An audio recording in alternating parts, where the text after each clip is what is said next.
Banyak orang yang menghadapi kesulitan ekonomi mencoba mencari jalan pintas untuk mendapatkan uang dengan cepat.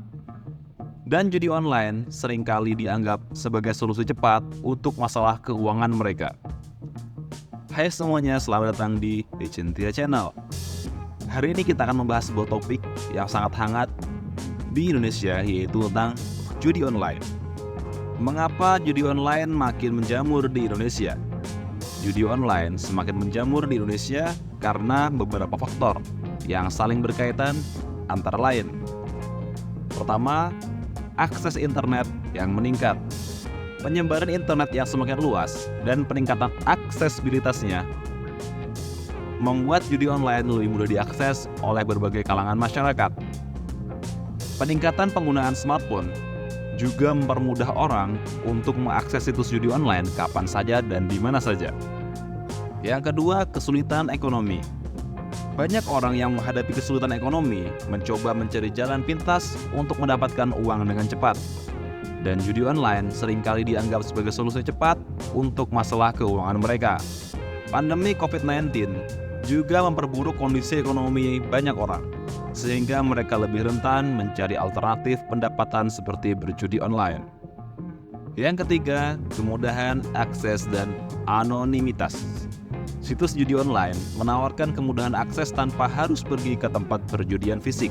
Anonimitas yang ditawarkan oleh judi online membuat orang merasa lebih aman dan nyaman untuk berjudi tanpa takut diketahui oleh orang lain atau penegak hukum.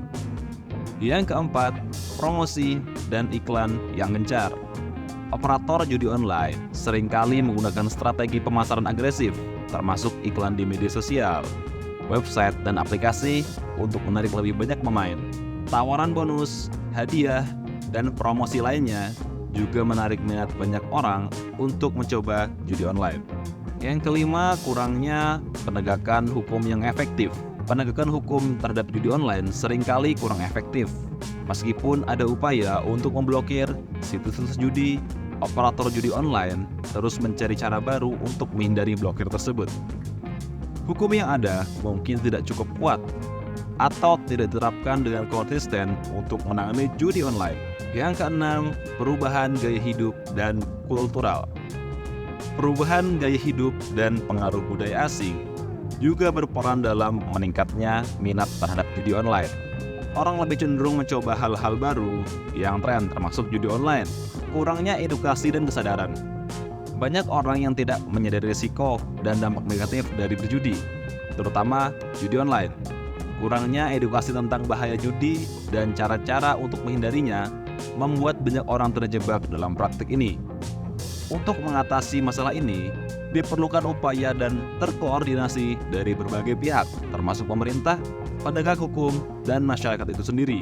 Ada beberapa langkah yang bisa diambil, seperti peningkatan penegakan hukum terhadap situs-situs judi online dan operatornya, edukasi masyarakat tentang bahaya judi online dan cara-cara menghindarinya, peningkatan pengawasan dan regulasi terhadap aktivitas online untuk memblokir akses ke situs-situs judi, penyediaan alternatif hiburan dan kegiatan yang positif untuk masyarakat, peningkatan kesejahteraan ekonomi sehingga orang tidak merasa perlu mencari jalan pintas melalui judi online.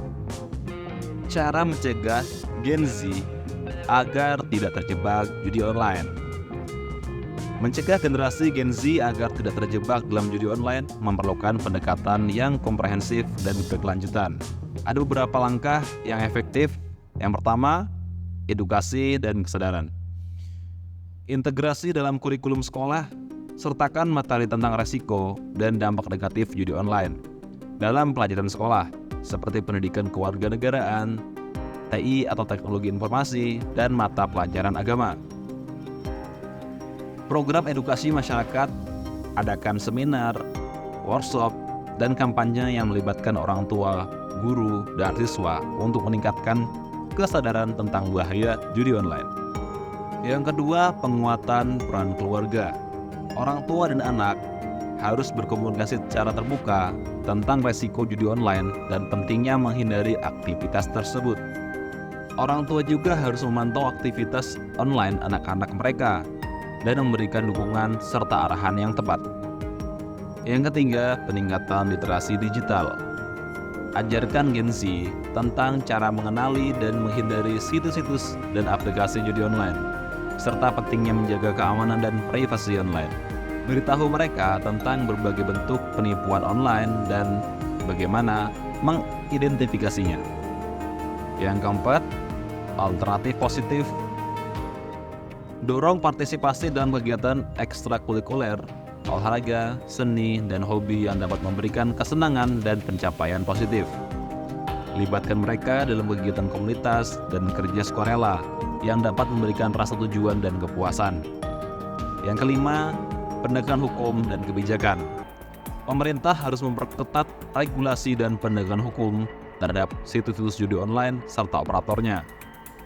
Tingkatkan upaya untuk memblokir akses ke situs-situs judi online dan aplikasi yang terkait. Yang keenam, dukungan psikologis. Sediakan layanan konseling dan terapi bagi mereka yang mungkin sudah terlibat atau kecanduan judi online. Kembangkan program intervensi awal untuk mendeteksi dan membantu individu yang menunjukkan tanda-tanda ketergantungan pada judi online. Yang ketujuh, kampanye media. Gunakan media sosial, televisi, platform digital tentang kampanye anti judi online yang menarik dan relevan bagi Gen Z. Bagikan cerita nyata tentang dampak negatif judi online, kerugian dari mereka yang pernah terjebak untuk memberikan pelajaran nyata kepada mereka. Yang kedelapan, kolaborasi dengan platform digital. Bekerja sama dengan penyedia layanan internet untuk memblokir situs-situs judi online dan iklan terkait.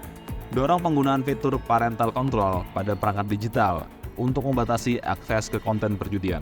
Dengan pendekatan yang holistik dan kolaboratif, kita dapat membangun lingkungan yang mendukung dan melindungi generasi Gen Z dari bahaya judi online. Terima kasih sudah menonton video ini, dan jangan lupa jauhi judi online, dan juga ingatkan kepada generasi-generasi kita untuk meninggalkan apapun yang negatif termasuk video online. Semoga apa yang saya sampaikan bisa bermanfaat untuk seluruh netizen Indonesia. Jangan lupa subscribe, komen, dan juga like.